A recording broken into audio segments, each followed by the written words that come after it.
네, 안녕하세요. 반갑습니다.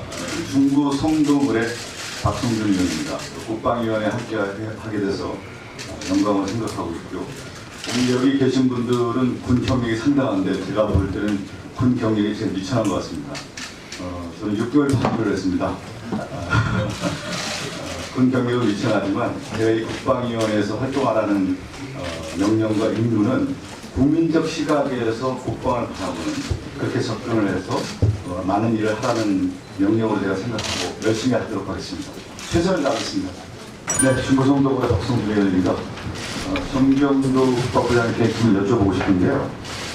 김여정의 직책이 북한 노동당 중앙위원회 제1부부장으로 알고 있는데요. 이 제1부부장이 어느 정도 유치가 되고, 지금 제가 이 질문 드린 이유 중 하나가 뭐냐면, 대적 행동 행사권이라든가 그에 대한 어떤 통치권까지 행사하는 그런 모습인데, 김여정이 위상이 어느 정도 되길래 이 정도의 명령을 내릴 수 있는지 좀 파악이 되셨나요?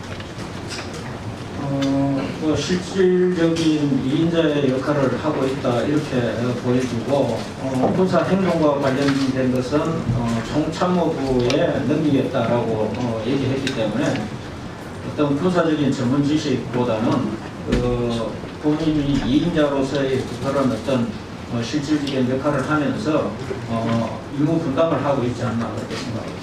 정확하게 언론에 나온 거 보면 제2부부장이라고 나와 있는데, 북한에 대한 조직도, 당 조직들을 보면 당위원장이 있고 그 밑에 당대회가 있고 당중앙위원회가 있습니다. 당중앙위원회 밑에 전문부서가 19개가 되어 있는데, 보통 이 전문부서의 강력한 명령체계를 갖고 있는 것이 조직지도부라고 알고 있는데, 우리나라에서 지금 쓰고 있는 김여정의 직책에 대해서는 단순하게 노동당 중앙위원회 제1부부장으로만 쓰고 있단 말이죠.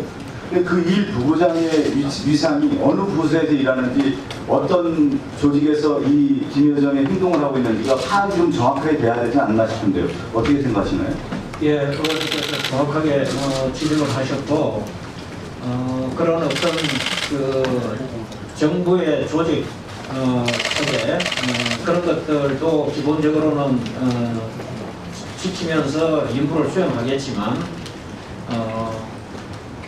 지금 현재 얘기하고 있는 백두혈통이라고 부르는 장례들 그런 어떤 용어상으로 김정은 위원장의 그런 절대적인 신임을 받으면서 실질적인 그런 어떤 위임자로서의 권한을 행사하고 있기 때문에 어떤 그런 조직 체계도 중요하겠지만 위상이 어떤가 그런 측면에서 생각하는 것이 더 타당하다고 보고 있습니다. 그러면 이런 것부터 한번 들어가 볼 필요가 있을 것 같아요. 지금 얘기하신 것처럼 백두혈통에 대한 얘기를 하고 있는데, 그럼 김정은 위원장은 왜 김여정을 내세워서 이런 행동을 할까? 그러면 지금 모든 행동에 있어서 남북관계라든가 북미관계에 있어서는 김정은 위원장 키를 가지고 그동안 행동을 해왔는데, 지금에서는 김여정을 내세우는데 김여정을 왜 내세웠을까? 그럼 김여정의 역할을 얼마큼 구했을까는 파악이 돼야 되지 않을까요? 실질적인 악역은 밑에서 담당을 하고 나중에 최종적인 어떤 다시 또 어떤 남북관계 개선이나 어떤 북미관계 개선이나 어떤 정책적인 변화가 올 때는 위원장의 이름으로 해서 뭔가는 그 위상을 더 확보해 하겠다 그런 부분이 있지 않겠나 싶습니다. 제가 예전에 2차 세계대전과 관련해서 히틀러의 정신분석이라고 하는 극비 보고서가 혹시 아시나요? 1999년도에 이제 발행이 됐는데, 이 내용을 보면 히틀러가 왜 전쟁을 일으켰고 전쟁 과정에서 마지막에 자살할 수밖에 없다는 그 보고서를 쓴 내용이 나옵니다. 그리고 그 다음에 부시 전 대통령과 관련해서 부시의 정신분석에 대한 책을 쓰게 되는 건데, 나오게 되는데, 전쟁 과정에서의 지도자의 역할이 얼마큼 중요하느냐에 대한 분석들이 나오고 있는데, 저는 우리나라에서도 김정은 위원장의 정신분석이라든가 김여정의 정신분석을 통해서, 그냥 군이라고 하는 것은 우리가 보통 볼 때 시스템적으로 움직인다고 생각하지만, 북한의 체제는 위일적인 시스템이고 한 지도자에 의한 명령의 체제이기 때문에 그 관련 시스템을 좀 제대로 좀 파악할 필요가 있다는 말씀을 좀 드리고 싶습니다. 예, 잘 알겠습니다. 네.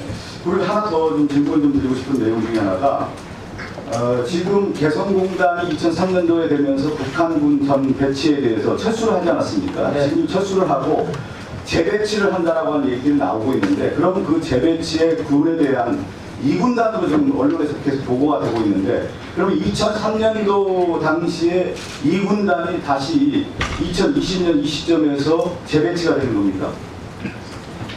그 당시에 그 위치했던 부대가 빠져나가고, 네네. 그 다음에 새로 신설된 이런 내용들은 저희가 자세하게 구체적으로 다 파악을 하고 있습니다.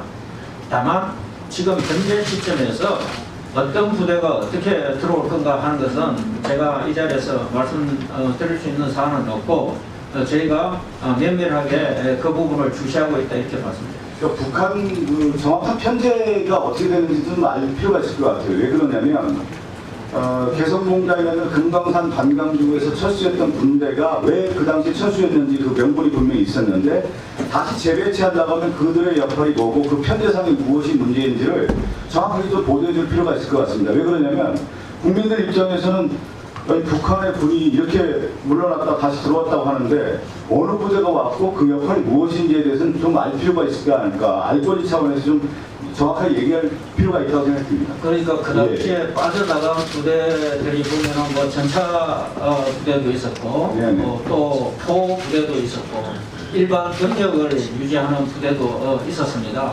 그래서 뭐 제가 세부적으로 이 자리에서 말씀을 못 드리지만 저희 관련 내용을 다 파악하고 있고, 다만 예를 들어서 2000년대 초에 그 부대가 그대로 들어온다라기보다는 이미 세월도 많이 지났고 그동안에 또 여러 가지 무기체계나 이런 것들도 변화들이 있기 때문에 이 자리에서 뭐 정확하게 그 부대가 그대로 들어온다 이렇게 제가 말씀 못 드리는 것이고, 지금 면밀하게 보고 있다고 말씀드립니다. 그래서 그 처음에 오늘 인사드리면서 저는 이제 군 경력을 짧지만 국민적 시각에서 이 문제를 좀 바라보고 싶다는 말씀을 좀 드렸는데요.